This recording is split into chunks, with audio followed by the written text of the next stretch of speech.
You told me that HFOs are great refrigerants with very low global warming potentials, very short atmospheric lifetimes, and a good balance of safety and technical properties. That's a pretty good summary. However, you seem to have a question about these hydrofluoroolefins, or HFOs.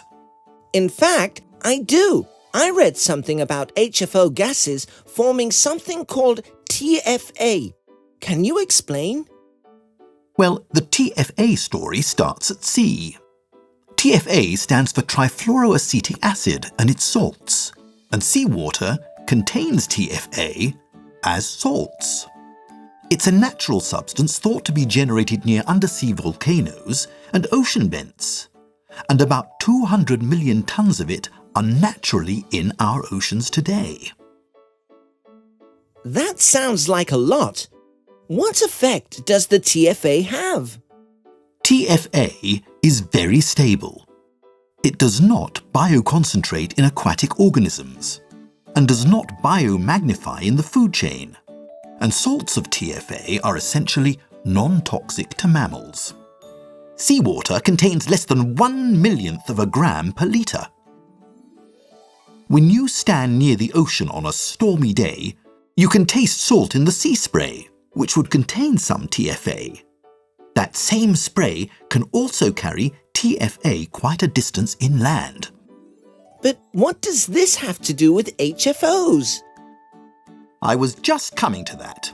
All HFOs break down in a few days in the atmosphere, which is why they have very low global warming potentials.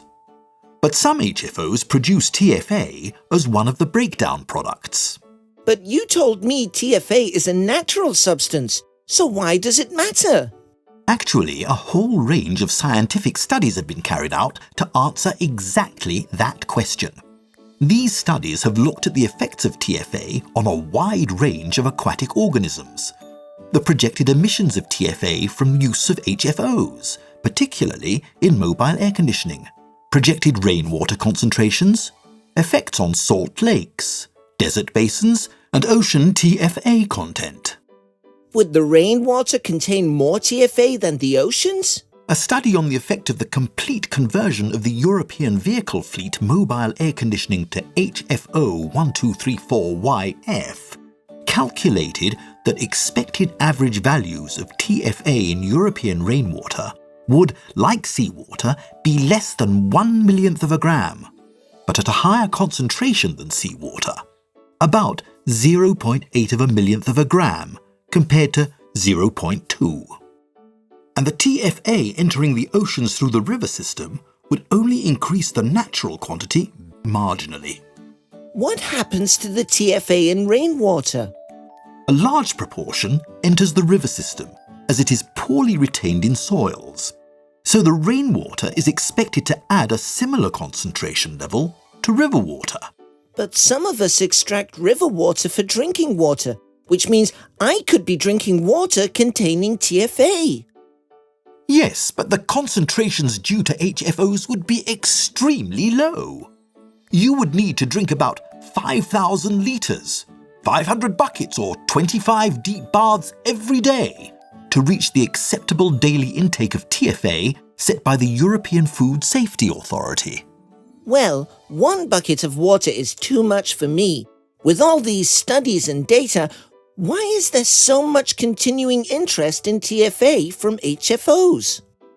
The HFOs are being internationally recognised as very good refrigerants, foam-blowing agents, solvents and aerosol propellants due to their good balance of safety and environmental properties and their technical performance. Due to their relatively recent commercialization, it's only to be expected that their properties continue to be studied and discussed.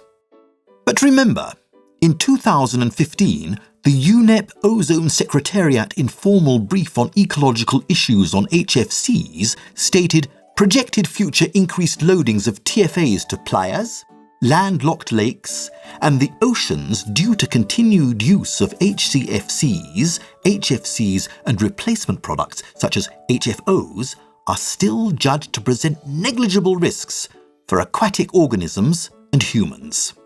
And just recently, the Environmental Effects Assessment Panel presentation at the 30th meeting of parties to the Montreal Protocol in November 2018 again confirmed that view. Understood.